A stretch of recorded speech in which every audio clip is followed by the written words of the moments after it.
Bugün sizə sosial şəbəkədə tanıdığımız və bir çox fikirləri ilə həmişə gündəmdə olan Kəramət Böyükçölün səs kitabından danışacağım. Bacardığım qədər spoiler vermədən danışmağa çalışacağım. Deməli, kitabı avtobioqrafik adlandırmaq olar.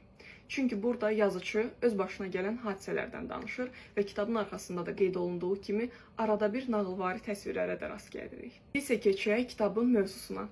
Kitabın adı olan səs, seçkilərdə istifadə olunan səsə aiddir. Hekayəmiz belə başlayır ki, bir gün Böyükçölün sevgilisi ona səndən yaxşı deputat olar deyir.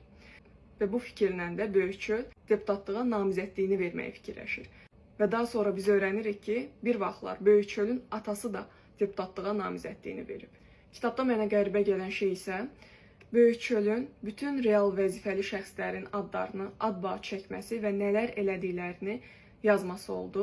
Bəzən bu çox sıxıcı olurdu, çünki dəfələrlə eyni adlar, ad, soyad bunları oxumalı olurduq. Amma mənə görə çox cəsarətli bir addımdır. Atasının dövründən bu yana hər kəsin adını ad-baad yazıb və nələr elədiklərini qeyd edib.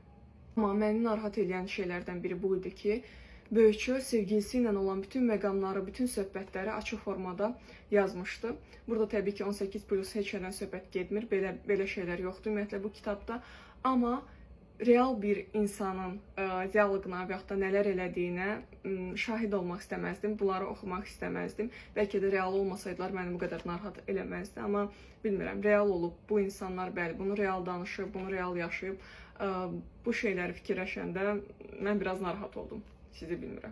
Və kitabda Böyükçölün sevgilisinə verdiyi ləqəb məni biraz narahat edirdi, deməyəcəm nədir. Sadəcə bu qədər düşüncəli, bu qədər müəyyən fikirləri olan bir qıza belə bir ləqəb veriləndə biraz o personajı cılızlaşdırmış kimi görünür mənim gözümdə. Nəyəsə narahat oldum bu ləqəbdən. Amma onu bilirəm ki, istər ləqəb, istər prosesin detallı izahı, istər müəyyən təsvirlər, hamısı ilə yazıcı bizə sadəcə səmimi bir əsər ötürmək istəyib.